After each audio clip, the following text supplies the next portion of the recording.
मोटे तौर पर विकसित भारत के निर्माण के संकल्प का एक प्रतीक स्वरूप है।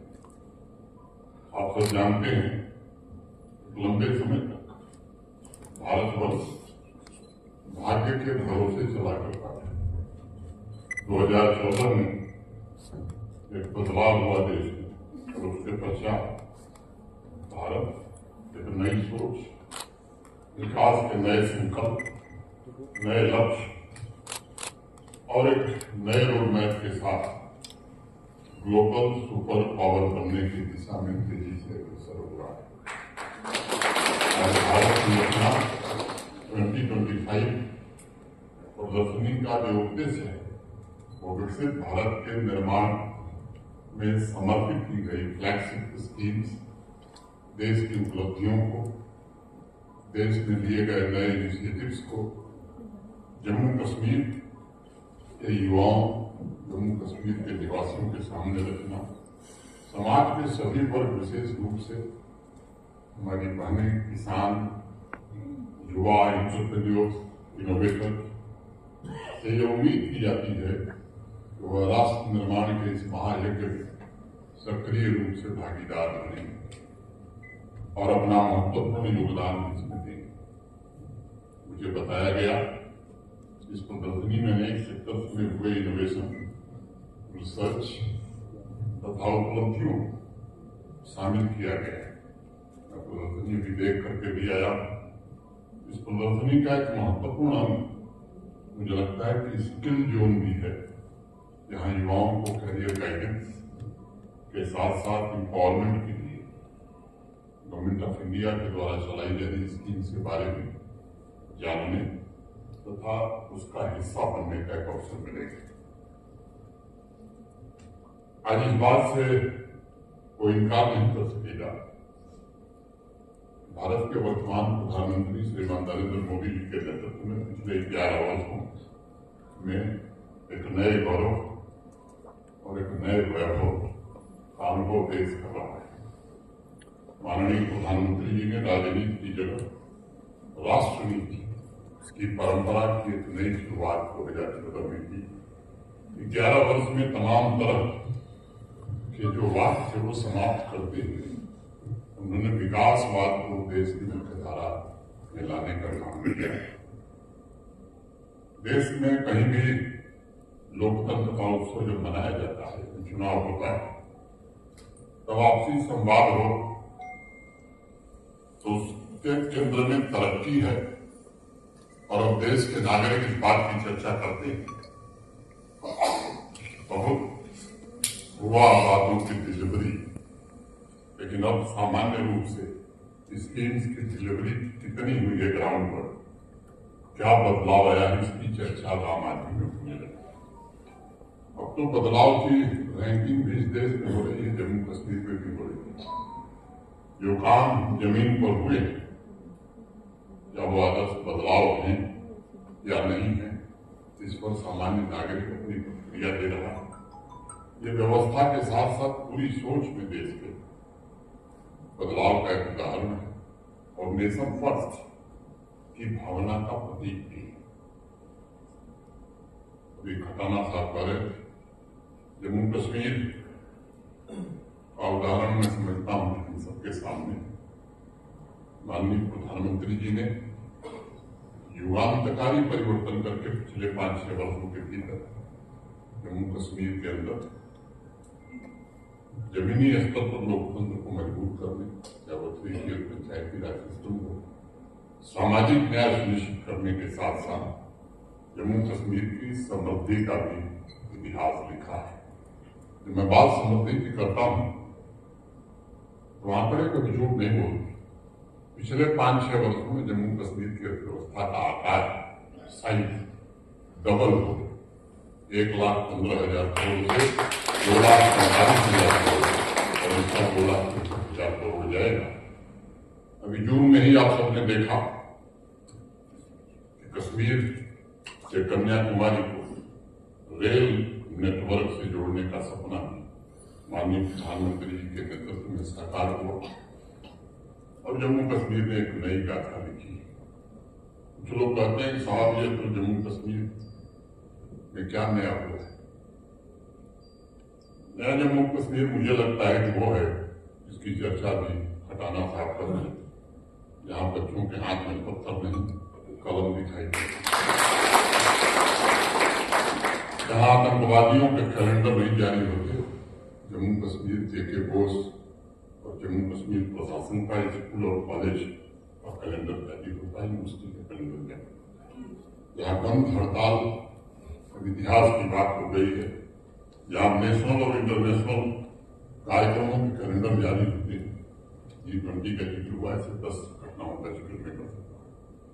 नया जम्मू कश्मीर वो है जहां हमारे युवा इनोवेटर्स रिसर्च में नई उपलब्धियां हासिल कर रहे हैं। नया जम्मू कश्मीर वो है जहां हमारा युवा स्टार्टअप पर फोकस कर रहा है और स्वयं का बिजनेस वेंचर जम्मू कश्मीर की धरती पर ही शुरू कर रहा है। नए जम्मू में अलगाववाद के नारे नहीं बल्कि फैक्ट्रियों की शोरगुल सुनाई पड़ रही है। एक पुरानी कहावत है, सोते हुए इंसान को जगाना बड़ा आसान काम, लेकिन जो सोने का नाटक करता है उसे तो कोई जगा नहीं सकता। जो लोग सोने का नाटक करते हुए इस तरह के क्रांतिकारी बदलाव से आखिर मूंदे हुए हैं, उन्हें शायद ये नहीं दिखाई पड़ रहा होगा जम्मू कश्मीर के वंचित वर्ग, यहाँ के किसान, यहाँ की महिलाएं, यहाँ के गरीबों की आकांक्षाओं को सब एक भारत के प्रधानमंत्री ने स्वर्णिम गाथा लिखने का काम किया है।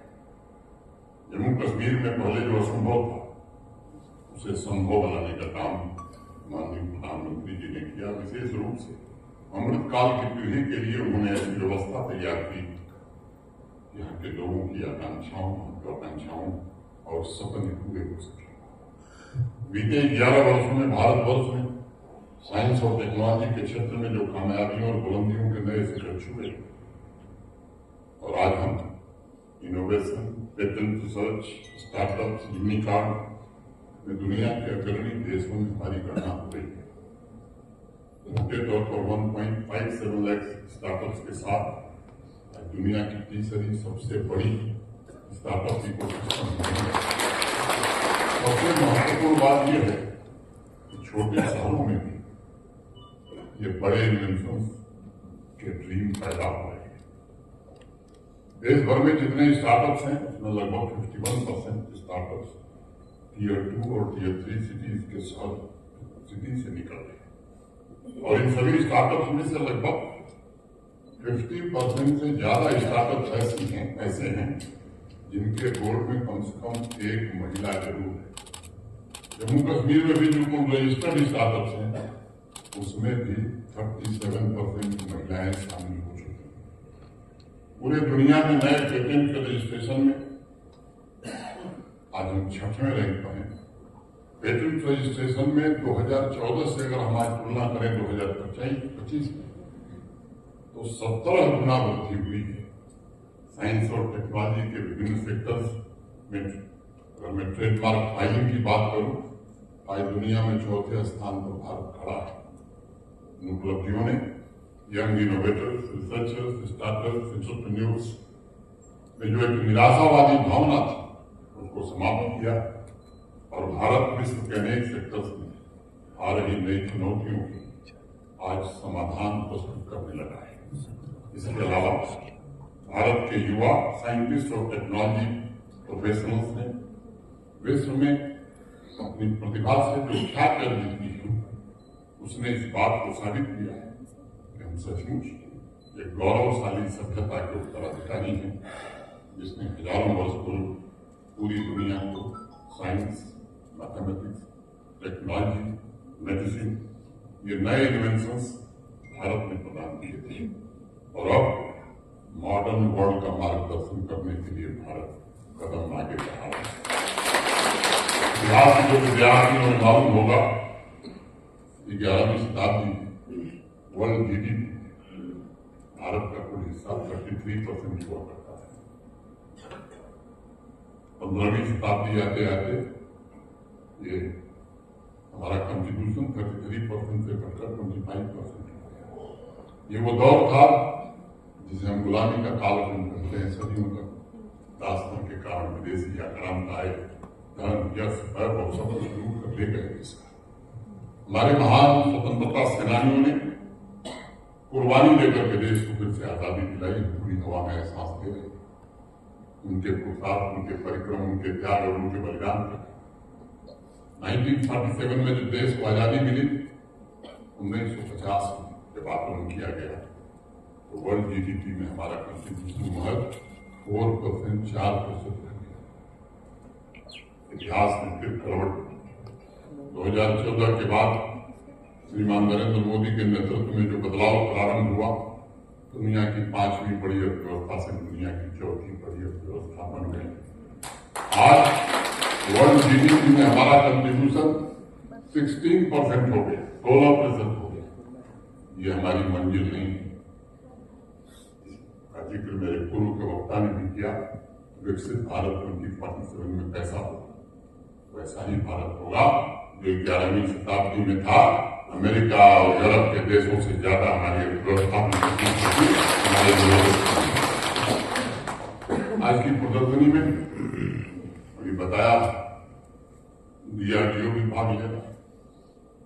डीआरडीओ आप सब जानते हैं, लेकिन ऑपरेशन सिंदूर के दौरान हमारी बहादुर सेनाओं स्वदेशी डिफेंस टेक्नोलॉजी जिस तरह की प्राप्त की डीआरडीओ के द्वारा, उसने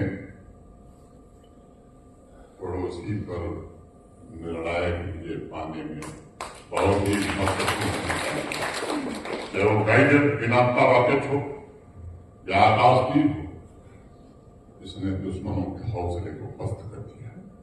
ऑपरेशन सिंदूर के बाद डिफेंस सेक्टर में प्राइवेट इन्वेस्टमेंट की भागीदारी बढ़ती जा रही है। देश भर में भारतीय हथियारों की मांग बढ़ गई।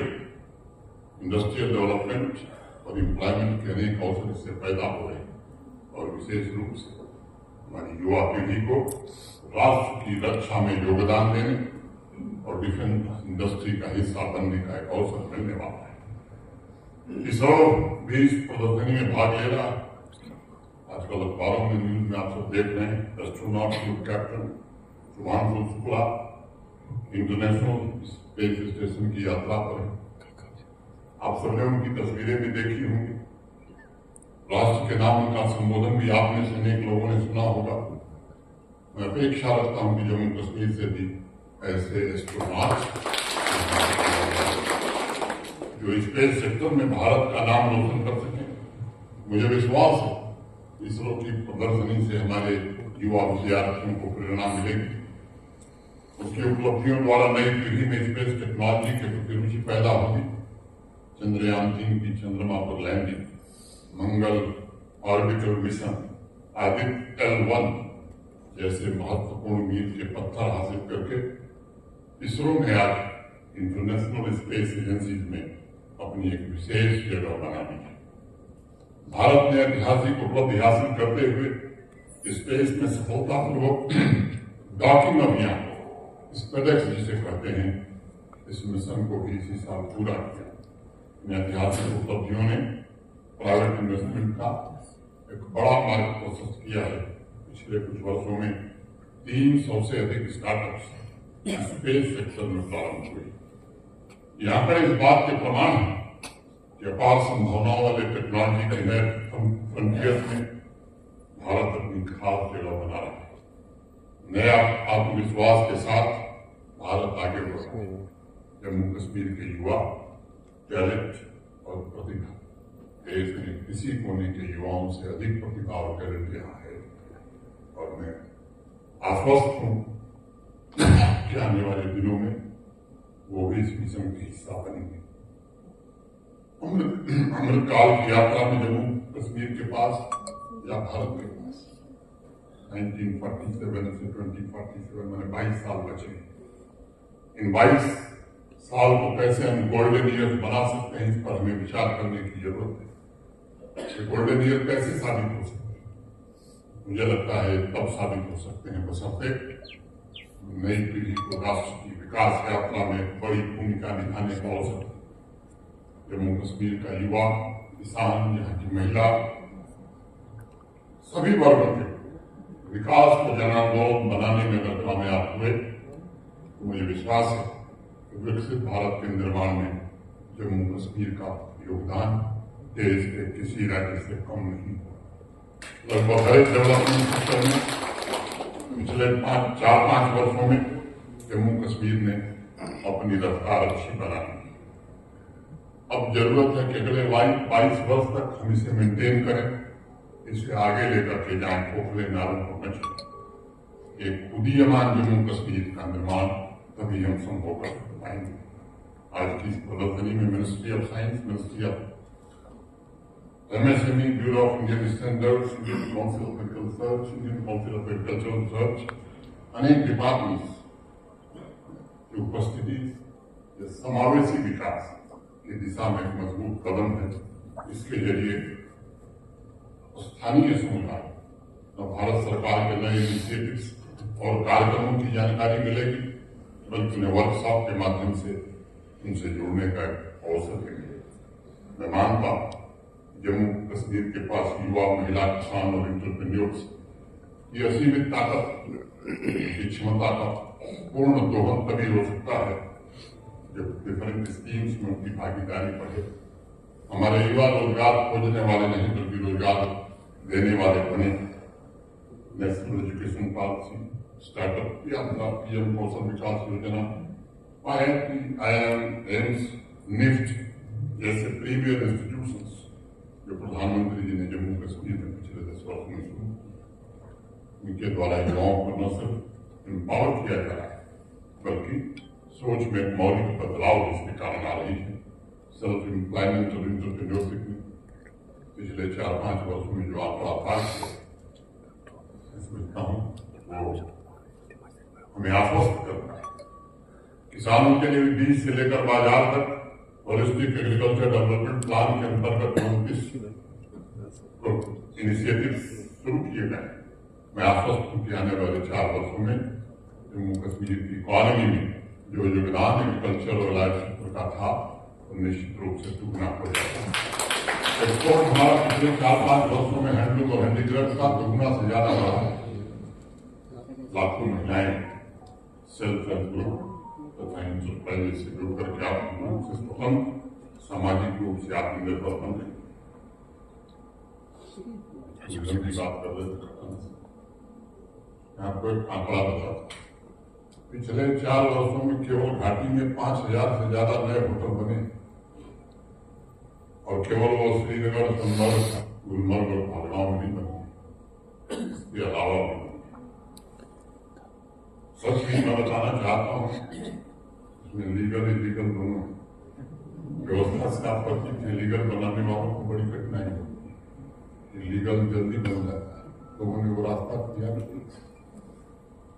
अगर 10 करोड़ एक होटल करेंगे तो 50,000 करोड़ का इन्वेस्टमेंट जो हॉस्पिटलिटी सेक्टर में और ये लोकल इन्वेस्टमेंट है, इसमें 90% 10% इसलिए काम कर दे रहा हूँ कि तमाम इसमें लोग हैं जो ट्रेवल एंड टूर ऑपरेटर्स के साथ मिलकर के कुछ काम करते हैं। 3 गाड़ी अगर एक होटल पर रखे तो 15,000 नई गाड़ियां 5 साल में। जिसका एक होटल था, मैं गारंटी के साथ कह रहा हूं, बड़ी चुनौती, उसने कम से कम एक नया होटल जरूर बनाया, कहीं तो 3-3, 4-4 बनाए। लेकिन लोग मुझसे मिलने आए थे, साहब कुछ करिए। लोग नहीं आएंगे, लोग आएंगे, लेकिन ईश्वर ऊपर से बैठ के कुछ चीजों को देखता रहता है और कभी कभी खुद न्याय कर देता है। तो उनके जो अध्यक्ष ने मुझसे पूछा, क्या साहब? उन्होंने कहा जब 10,000 का रूम 30,000 में लगातार बेचा जाएगा तो ईश्वर को लगे थोड़े दिन रोक देते। तो आपको भी इनवर्ड इंट्रोस्पेक्शन की जरूरत। बाहर से कोई आता है तो उसको अनुभव होना चाहिए। 10,000 तक हमारा 12,000 15,000 मिल के ठीक आया है। यहाँ कश्मीर क्यों आते हैं? तो जम्मू कश्मीर की मेहमानबाजी पूरा देश, पूरी दुनिया जानती है। अच्छा अनुभव लेकर के बाबा अमरनाथ की यात्रा चल रही, बड़ी संख्या में देशवासी लोग आ रहे हैं और मैं पूरी तरह भारत सरकार इस तरह से प्रयत्न कर रही है। भारत सरकार के अनेक वरिष्ठ मंत्री पिछले 1 हफ्ते में यहाँ आए हैं। अनेक parliamentary standing committee, conservative committee, अनेक मीटिंग्स यहाँ हो रही हैं। तो प्रधानमंत्री जी खुद इसके लिए भारत सरकार को निर्देशित किए हैं, वो फिर से वो स्थिति आएगी। लेकिन मुझे लगता है कि इनवर्ड इंट्रोस्पेक्शन की जरूरत है और हमें लोगों के साथ अच्छा व्यवहार करना है। कश्मीर में बड़ा भारी बदलाव है। मैं तो 5 वर्ष मेरे पूरे नहीं हुए, 50 वर्ष में भी ऐसा लोग बताते हैं कि ऐसा नहीं हुआ था। 22 अप्रैल को बैसन पहलगांव में जो निर्दोष नागरिकों को निशाना बनाया गया बर्बरतापूर्वक, जिस तरह से कश्मीर की आवाम इस आतंकवाद के खिलाफ और पाकिस्तान के खिलाफ खड़ी हुई, मैं समझता हूं ऐसा कभी इतिहास में। और यहीं से हमें बात समझ में आती है कि आतंकवाद यहां टिक नहीं पाए।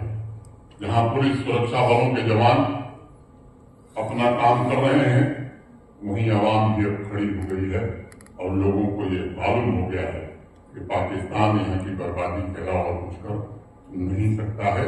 यहाँ की आर्थिक प्रगति हो वो उसे पसंद नहीं, यहाँ शांति रहे ये उसे पसंद नहीं।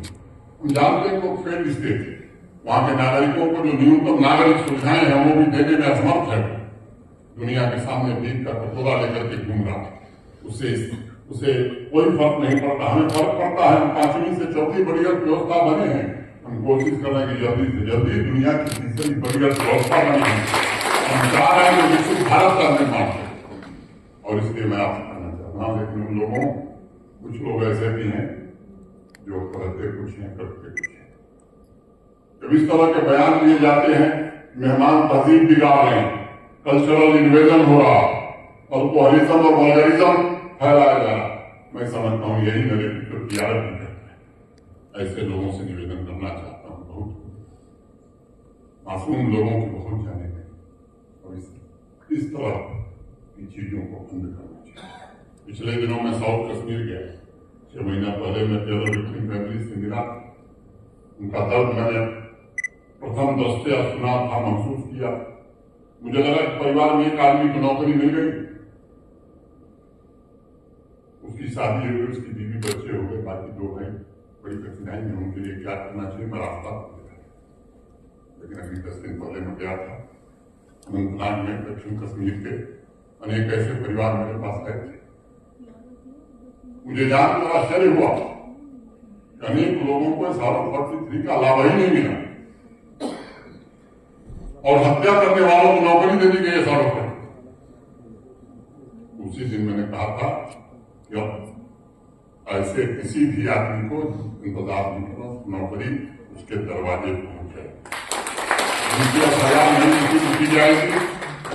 और जिन लोगों ने गलत लाभ उठाया सालों 43 का, उनका भी अब लाभ वही होगा जो बाकी लोगों का। केरल में बारामूला जाना पर ढेर सारे लोगों को सरकार का नियुक्ति पत्र को दिन में वितरित करूंगा। मैं कोशिश कर रहा हूं, मैंने कहा कि आतंकवाद से पीड़ित परिवार का कोई भी नौजवान कुछ करना चाहता है तो उसे पैसे की कोई कमी नहीं होगी, उसकी आर्थिक मदद भी की जाएगी, उसकी हैंड होल्डिंग भी की जाएगी और वो एंटरप्रेन्योर बने इसका हर प्रयास किया जाएगा। मैं समझता हूं कि Jammu Kashmir investment, favourite investment का एक डेस्टिनेशन बन गया है। जो पॉलिसी भारत सरकार 2021 में लाई, देश के किसी राज्य ने ऐसा इंसेंटिव इंडस्ट्री के लिए नहीं दिया जो जम्मू कश्मीर में दिया और उसके कारण बड़ी मात्रा में इन्वेस्टमेंट आई। हॉस्पिटैलिटी सेक्टर को भी उसमें इंडस्ट्री का दर्जा दिया गया। 27 करोड़ से ज्यादा केवल यहाँ लोगों को इंसेंटिव भारत सरकार ने नकद दिया है। आज स्टार्टअप यात्रा जैसे अनेक कार्यक्रम छोटे बड़े शहरों में हो रहे हैं और हमारे नौजवान सब ऊंचा करके जी रहे। कठुआ के एक सुदूर गांव में 1000 तटस्थी का एक वीडियो अभी 2 साल पहले मैंने प्रारंभ किया। ऐसे अनेक वीडियो जम्मू कश्मीर में प्रारंभ हो रहे हैं। जम्मू कश्मीर में पहले आवाम के कमजोर वर्गों के लिए बैंक के दरवाजे बंद हुआ है। बैंक जब मैं आया था तो 1300 करोड़ रुपए घाटे में था, 1700 करोड़ रुपए मुनाफे में। देश के सबसे अच्छे बैंक को माना जाता। अब ये बैंक के दरवाजे यूनिवर्सिटी स्कीम ये गांव शहर के हर नौजवान के लिए खुशी इसे आप